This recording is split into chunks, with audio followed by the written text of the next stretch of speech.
Hi guys! Tama here!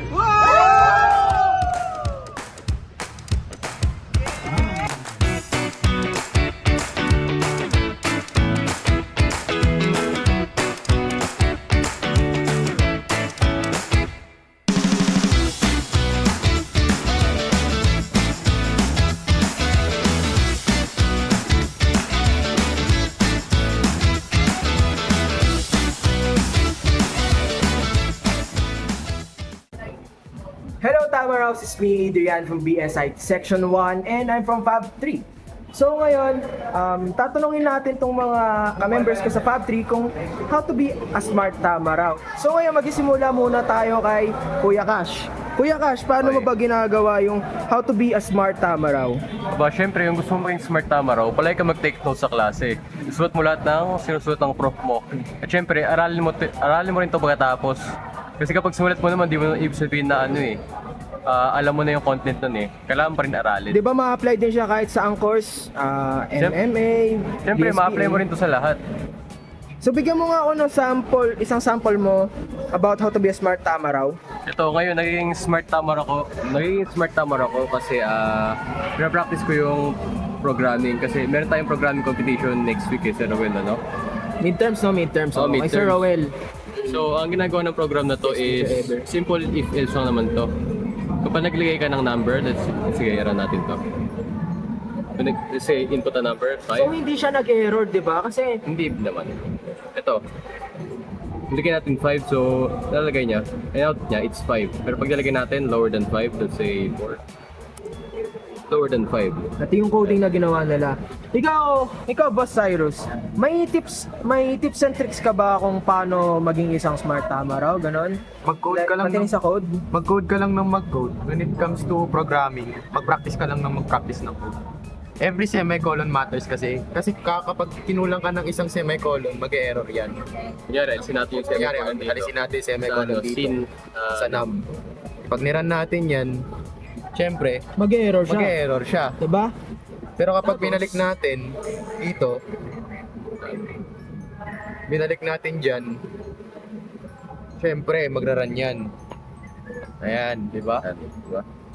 So ayun So guys, ayun lang, take note nyo lang yung sinasabi nila na palagi mag-practice, mag-take notes, review yan. So, and that's how you be a smart Tama Raw. Hello, is this thing on? Alright, did you know that FU Roosevelt values bravery amongst its students, just like what Nicanor once said to Lourdes, be brave. That is why we need to have the traits of a Tama Raw, strong but humble, fierce but respectful, and that is why FU Roosevelt is one of a kind school for me. Next is speak with respect. Always speak with respect towards your colleagues, your teachers, and even our dean, Ma'am Sarah.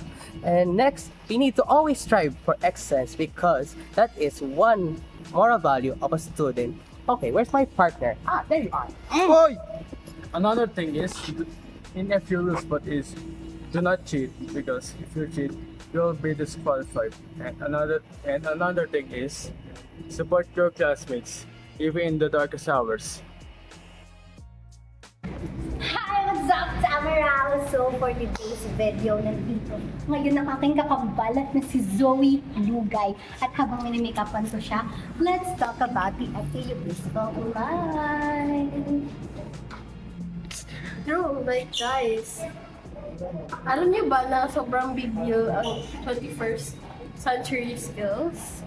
Like communication, collaboration, creativity, tsaka critical thinking. That is super useful, promise. Kaya sa mga group works nyo, di ba? Diba? Alam ko naman na kayong mga viewers kayo, alam nyo sa sarili nyo na nararanasan nyo rin to na hala, malapit na mag-deadline, tara na mag-collab. Diba? Hindi nyo nararanasan yan. Mararanasan yan kapag nandito kayo. Ay!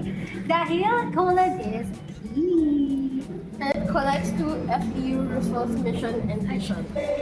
Yup, and speaking of core values, merong 4 na core values. Ang FEU Roosevelt, yun ay ang fortitude, excellence, uprightness, and resilience.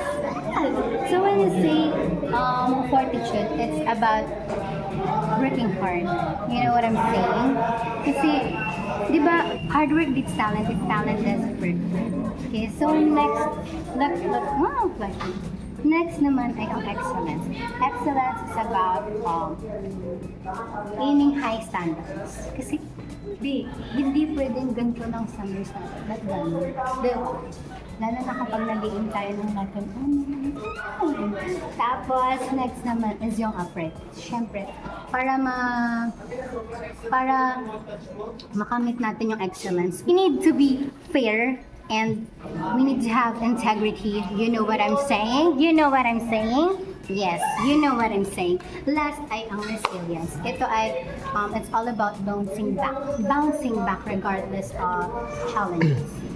Yes! Oh, ayan guys, smart to achieve.